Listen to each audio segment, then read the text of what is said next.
जेव्हा मी आंघोळ करून बाथरूममधून बाहेर आले तेव्हा मी माझी नाईटी बाथरूममध्येच विसरले होते. खोलीत येताच मला लगेच आठवण झाली आणि मी परत बाथरूमकडे गेले. तिथे पाहिलं तर मी थक्क झाले. माझा दीर राहुल माझी नाईटी हातात धरून पाहत होता.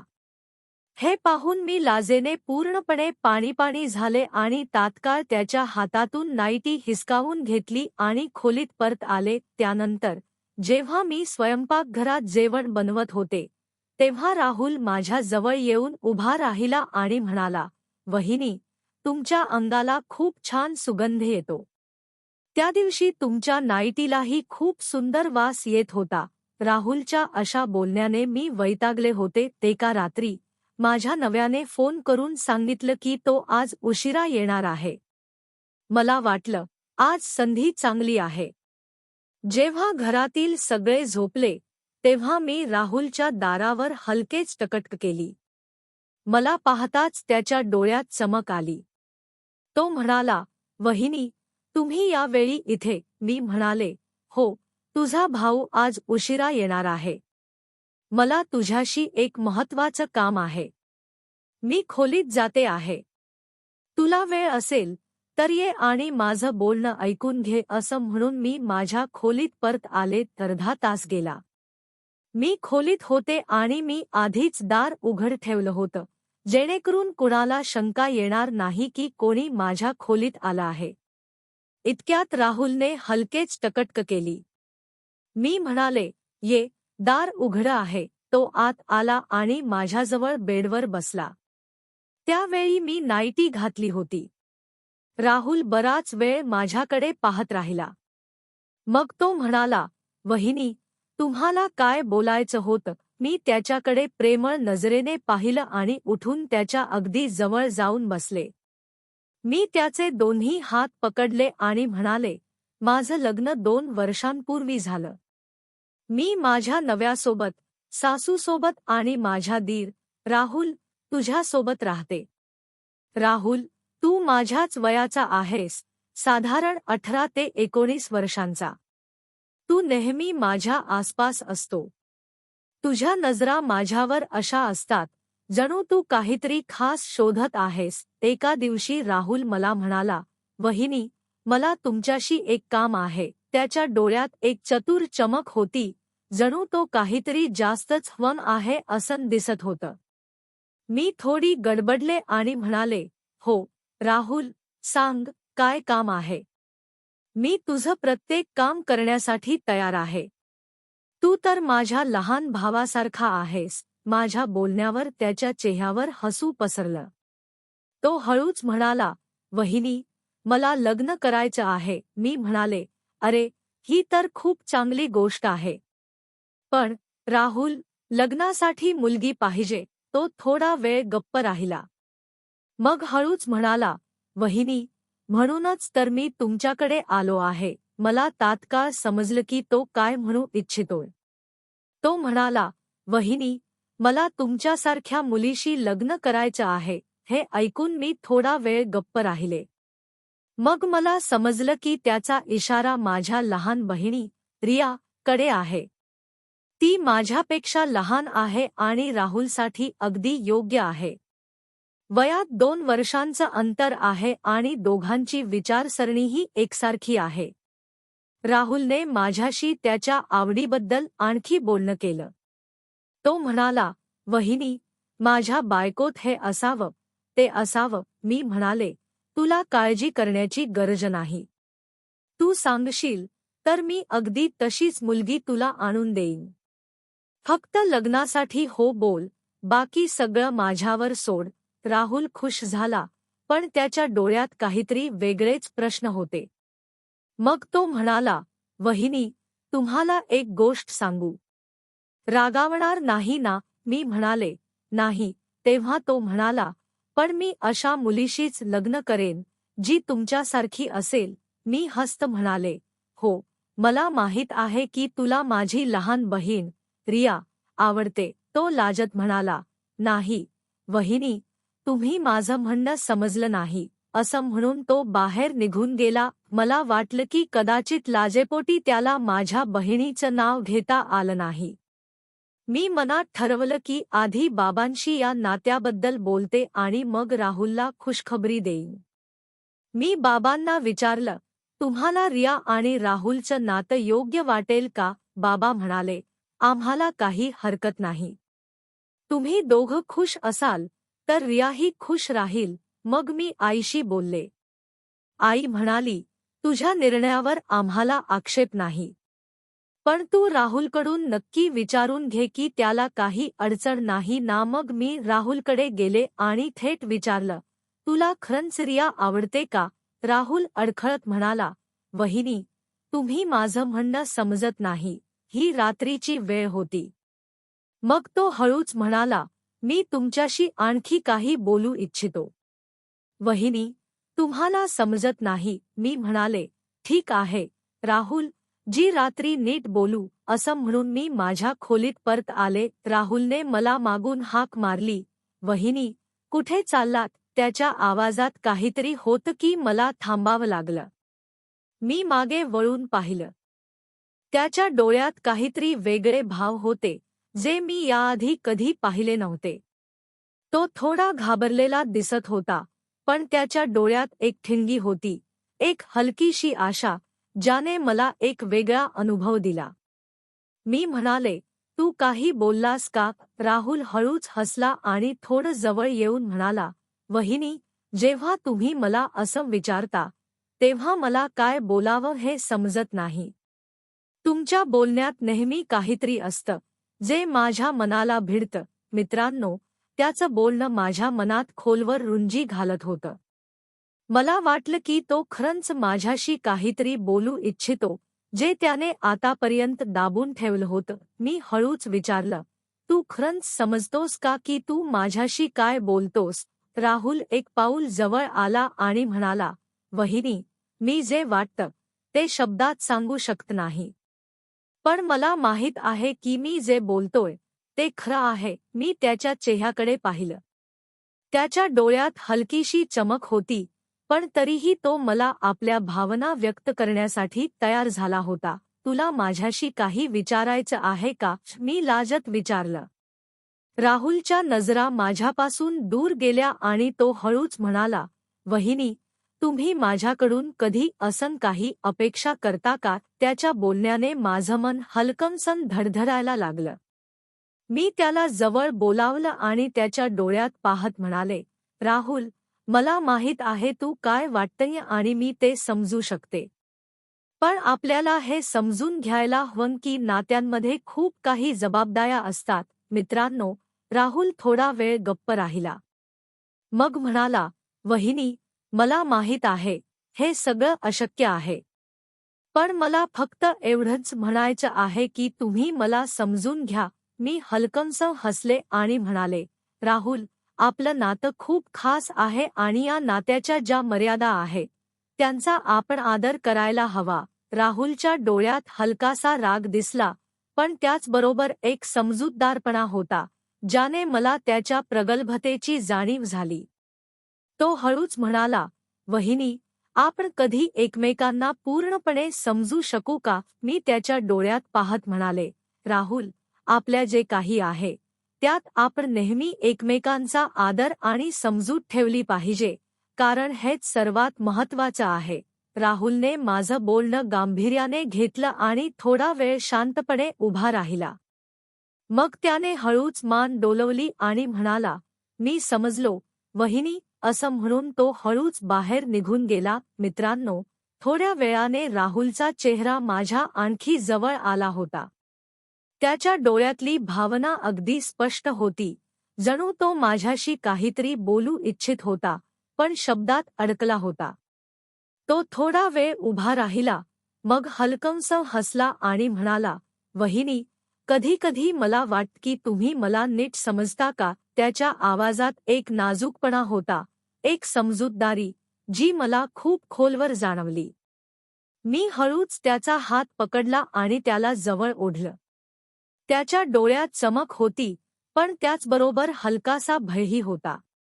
राहुल, तुला माझ्याकडून काय हवं आहे? मी हळूच विचारलं आणि त्याच्या डोळ्यात खोलवर पाहिलं. राहुल थोडा अडखळला, पण मग स्वतःला सावरत म्हणाला, वहिनी, मला तुमच्याशी खूप जवळीक वाटते.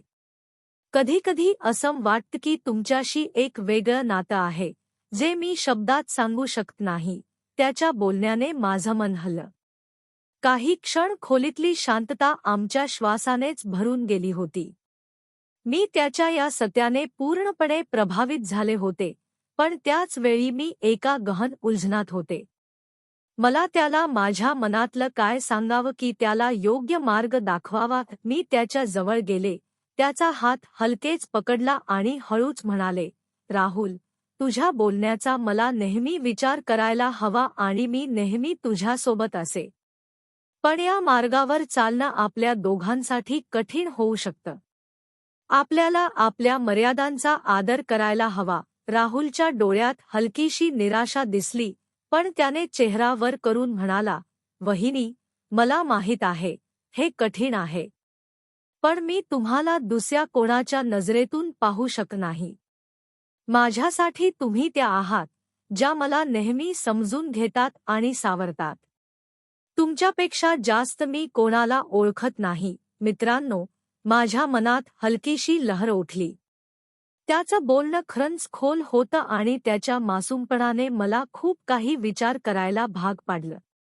मी त्याच्या डोळ्यात पाहिलं आणि हळू आवाजात म्हणाले, राहुल, तुझे शब्द माझ्या मनाला खूप भिडतात. पण आपल्याला हे समजून घ्यायला हवं की नात्यात भावना आणि आदर्शांचा समतोल सर्वात महत्त्वाचा आहे. राहुल थोडा शांत झाला. मग त्याने आवाजात गांभीर्य आणत म्हणाला, वहिनी, मला माहीत आहे, हे सगळं स्वप्नासारखं वाटतं. पण मला वाटतं, प्रत्येक स्वप्न पूर्ण करण्यासाठी आधी विश्वास हवा. तुम्ही माझ्यावर विश्वास ठेवता का? त्याच्या या बोलण्याने माझं मन आणखी जवळ आलं. मी त्याच्या डोळ्यात पाहिलं आणि हलकंसं हसत म्हणाले, राहुल, मी तुझ्यावर विश्वास ठेवते. पण आपल्याला हे समजून घ्यायला हवं की आपण कोणत्या मार्गावर चालतोय. त्याच्या चेहऱ्यावर समाधानाची लहर पसरली. तो हलकंसं हसत म्हणाला, धन्यवाद, वहिनी. तुम्ही मला इतकं समजता. असं म्हणून तो हळूच बाहेर निघून गेला आणि खोलीच्या शांततेत आमच्या विचारांचा गहन संवाद चालू राहिला. राहुल, तुला माझ्याकडून काय हवं आहे? मी हळूच म्हणाले आणि त्याच्या डोळ्यात एक गहन शोध पाहिला. त्याच्या बोलण्यातली चाहूल मला मनापासून जाणवत होती, जणू तो माझ्याशी काहीतरी खास बोलू इच्छित होता, पण शब्द सापडत नव्हते. तो काही क्षण शांत राहिला, मग हलक्या हास्यासह म्हणाला, वहिनी, मला माहीत आहे, हे सगळं खूप गुंतागुंतीचं आहे. पण मी तुम्हाला माझ्या आयुष्यातलं सर्वात खास माणूस मानतो. तुम्ही जशा आहात, तसाच मला तुमचा साथ हवा आहे. त्याचं बोलणं माझ्या मनाला भिडलं. मी त्याच्याजवळ गेले, त्याच्या डोळ्यात पाहिलं आणि हलक्या हास्यासह म्हणाले, राहुल, तू जे वाटतं, ते मी समजू शकते. पण हा मार्ग आपल्या दोघांसाठी खूप कठीण होऊ शकतो. आपल्याला आपल्या मर्यादांचं भान ठेवायला हवं. राहुल थोडा वेळ शांत राहिला, पण मग त्याने असं काही बोललं की माझं मन हादरलं. वहिनी, जर या मार्गावर चालण्यासाठी तुमची संमती हवी असेल, तर मी वाट पाहू शकतो. पण मला माहीत आहे की तुम्ही माझ्यासाठी त्या आहात, ज्या कोणी दुसऱ्या असूच शकत नाही. तुमच्याशिवाय मी माझ्या जगाची कल्पनाही करू शकत नाही. मित्रांनो, त्याच्या आवाजातली खोली ऐकून मला असं वाटलं की आम्ही दोघं एकाच डोकीवर चालतोय. त्याचा प्रत्येक शब्द माझ्या मनाच्या तारा छेडत होता, पण त्याचबरोबर मी समजले की हे नातं समजूतदारीने आणि आदर्शांसह जगायला हवं. राहुल, मला तुझ्या बोलण्याची पूर्ण समज आहे. तू जे बोललास, ते माझ्या मनाला भिडलं आहे. पण या नात्याच्या प्रत्येक बाजूला आपल्याला तपासायला हवं, मी म्हणाले आणि त्याच्या जवळ जाऊन त्याचा हात हलकेच पकडला. आपलं नातं नेहमीच राहील, पण आपल्याला हेही समजून घ्यायला हवं की आपण कोण आहोत आणि आपल्याला काय हवं आहे. राहुलने माझ्या डोळ्यात पाहिलं आणि त्याच्या डोळ्यातली हलकीशी चमक माझ्या विचारांना आणखी बळकटी देत होती. तो हळूच हसत म्हणाला, "वहिनी, तुम्ही खरंच माझ्या आयुष्यातली सर्वात मोठी देणगी आहात. तुमचं बोलणं माझ्या मनाला शांती देतं." आम्ही दोघं एकमेकांच्या डोळ्यात हरवून गेलो होतो, जणू जग आमच्या आजूबाजूला थांबलं होतं. काही क्षणांसाठी आम्हाला दुसऱ्या कोणत्याही गोष्टीची चिंता नव्हती. फक्त एकमेकांची साथ सर्वात महत्त्वाची वाटत होती. राहुलने माझ्याकडे हळूच पाहत विचारलं, "तुम्ही मला तुमचा विश्वास देऊ शकता का? तुम्ही मला तो मार्ग दाखवू शकता का, जो आपण एकत्र ठरवू?" मी त्याचं बोलणं ऐकलं आणि त्याच्या डोळ्यातली खरी भावना पाहिली, जी प्रत्येक शब्दापेक्षा गहन होती. "राहुल, मी नेहमी तुझ्यासोबत असेल. पण आपल्याला योग्य मार्गावर चालण्याचा विश्वास ठेवायला हवा," मी म्हणाले. तो माझ्याकडे हसत पाहत होता, जणू त्याला सगळं समजलं होतं. "धन्यवाद, वहिनी. तुम्ही मला योग्य दिशा दाखवली." असं म्हणत आम्ही दोघं एकमेकांच्या जवळ बसलो आणि तो क्षण अनुभवत होतो, जेव्हा भावनांच्या खोलीपेक्षा एकमेकांची समज आणि विश्वास जास्त महत्त्वाचा ठरतो. मित्रांनो, आमचं बोलणं चालूच राहिलं आणि राहुलचे शब्द माझ्या मनात घुमत राहिले. मी एक दीर्घ श्वास घेतला आणि म्हणाले, "राहुल, तुला माहीत आहे, नाती फक्त प्रेम आणि आकर्षणावर बनत नाहीत.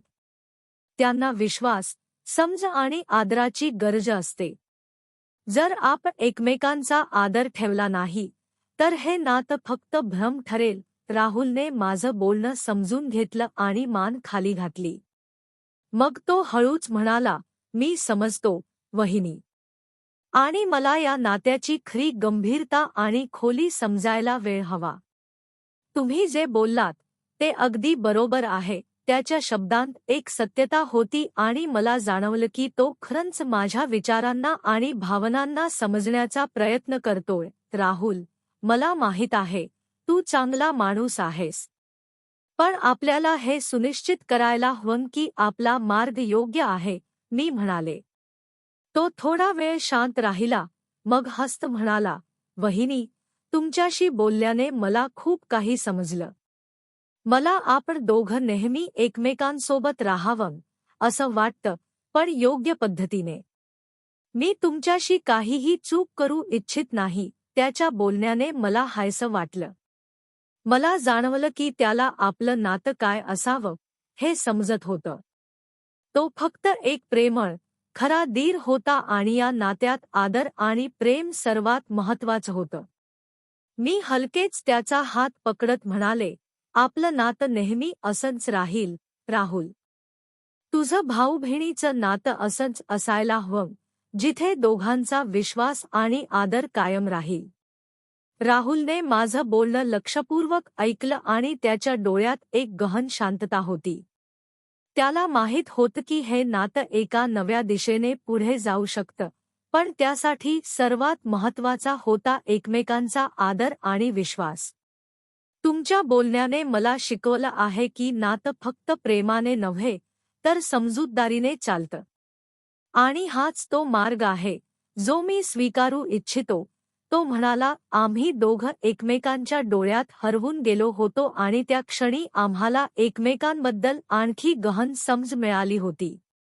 राहुलने माझा हात हलकेच पकडला आणि म्हणाला, "वहिनी, तुमच्याशिवाय माझं आयुष्य अपूर्ण असतं. तुम्ही माझी सर्वात मोठी गुरु आहात." माझ्या मनात हलकीशी आनंदाची भावना जागी झाली.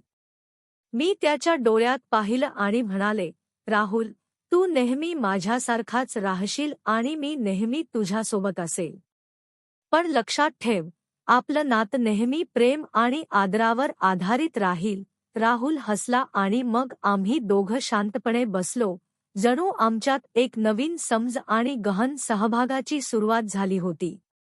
मित्रांनो, राहुलने माझं बोलणं लक्षपूर्वक ऐकलं आणि मग एक दीर्घ श्वास घेतला.